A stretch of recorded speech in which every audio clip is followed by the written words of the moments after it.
Hi guys, welcome back to Codemaster Coach, your medical coding tutor. Guys, I'm always asked, Coach, why are your code books so large? So, let me explain.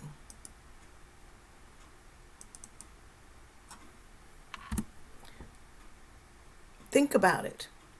When we think about what needs to be coded, diagnoses. And if there's no diagnoses, why is the patient seeking health care services? Could it be pre-employment physicals?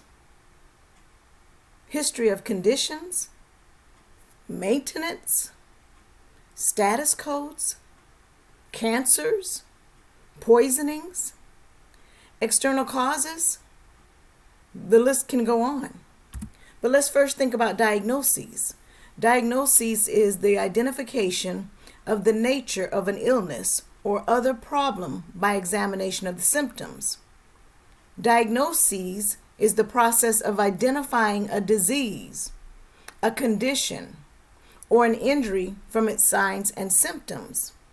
A health history, a physical exam, and tests such as blood tests, imaging tests, and biopsies may be used to help make a diagnosis.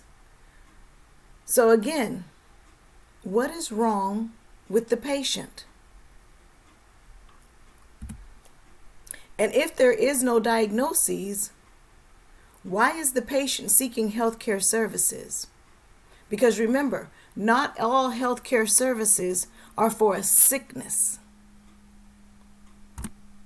Think about pre-employment physicals. You're so excited, you got that new job, but you're going to need to get a pre-employment physical completed before you can start. With that pre-employment physical, usually you are not sick, but you require a doctor's release to start a job. I always think about 18-wheelers driving trucks. They require pre-employment physicals. What about a history of an illness? History of a diagnosis that is no longer present. History of cancer, and you want to make sure it has not reoccurred. History of. And then think of maintenance services. How many of us walk around here every day with hypertension, diabetes, Parkinson's? There are even more conditions, and all we need are prescription refills. We're not necessarily sick, we just have these conditions that require medications. Maintenance services. And then status code, identifying the fact that the patient is allergic to penicillin. Doesn't that need to be known? Or on other oral medications so that there's no contraindication with anything that your doctor might prescribe. Or the fact that you have some type of prosthesis, whether it's in your hip or your leg or your knee or wherever. Can you see how important this information can be to your doctor? Think about cancers. Cancers come in many forms. It can be malignant. It can be benign. It can be carcinoma in situ. I've even heard it being unspecified cancer or undetermined cancer. And then on top of that, malignant cancer can be primary or secondary. It can spread. It can metastasize. And then poisonings. When you think about poisonings, you wonder, was it intentional, such as a suicide attempt? Was it unintentional, maybe accidental? Was it an assault, an adverse effect, an underdosing? Our elderly, due to tight budgets, aren't taking their full medications and instead feel like if they can get some of the medication in their system. But sometimes underdosing is just as bad as overdosing. What about undetermined? We don't know why, but there was poison in the system. Poisonings. How do injuries occur? Think about it. certain states require what's called external cause coding. Was it a car accident, a bike or a train, or even a bus accident? Could it have been a fall, an animal or a human bite, strangulation? What caused the injury? As a medical coder, I even code how injuries occur.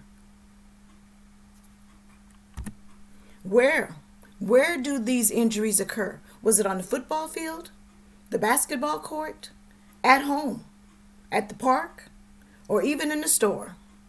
As a medical coder, I even code where injuries occur. Activity at the time of the injury. Think about it. If there's a football injury, what was the patient doing at the time? Playing football, playing basketball. Cooking and baking accidents occur. Walking your animal and you fall. Playing the piano and you hurt your finger. As a medical coder, I even code the activity of the patient when the accident occurred. And even the status of the patient. When an injury occurred, what was the status of the patient? And this started back when our soldiers were going off to war. Was the patient a civilian or were they military? Did they get hurt performing their hobby or their student activity or even their volunteer activity? As a medical coder, I even code what the status of the patient is when the injury occurs. All of the information above comes from only one code book, the ICD-10-CM Code Book. All of that information that we just talked about came from that one code book. So can you understand why it's so big? And we haven't even covered procedures, whether they're invasive or non-invasive, with general anesthesia. Even evaluation and management is a procedure.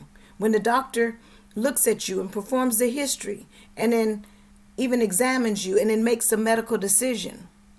Even the approaches to do the surgery. And then when you think of supplies, think about injectable medications, breast, knee, hip, the implants, wheelchairs, walkers, beds, even ambulance services. These are all covered and coded. Medical coders code procedures and supplies. We code diagnoses. We code all of this. We also need to consider who we are coding for. Are we coding for the doctor? Or are we coding for the facility? It does matter, because depending on which one, doctor or the facility, will determine which classification, which book you code from. My goal is to teach students to think like a medical coder. Medical coders are money makers for healthcare providers. Our skills and our knowledge turn provider documentation into money. We're the money makers, and I remind my students of that every chance I get. Before they leave my program, I remind them, you are your physician's money maker. Go out there and make some money. So, if you're looking for a medical coding program that teaches you how to code, consider Codemaster Coach. I don't teach you the CPC exam. I teach you how to code so that you can not only pass your CPC exam, but also maintain a medical coding job. I've heard from too many of you that you've been taught the test and you could pass your CPC exam, but you can't code. Well, I'm going to teach you how to code. And with that knowledge of how to code, not only will you pass your CPC exam, but you'll be able to hold down a medical coding job because you can do it. If this interests you, email me at codemastercoach@gmail.com. And don't forget, I also to also view my website at www.thecodemastercoach.com. We're currently working to upload more blogs starting in January. In January, I'm going to try to start with a monthly blog and then go to 2. But my goal is to get as much information out there as I can. I'll be starting my next class. I always tell you I will announce it on YouTube. So I will be starting my next class January 5th of 2025. So again, email me at codemastercoach@gmail.com if this interests you. And starting in January, go to my website, guys. Thanks. I'll see you in the next one.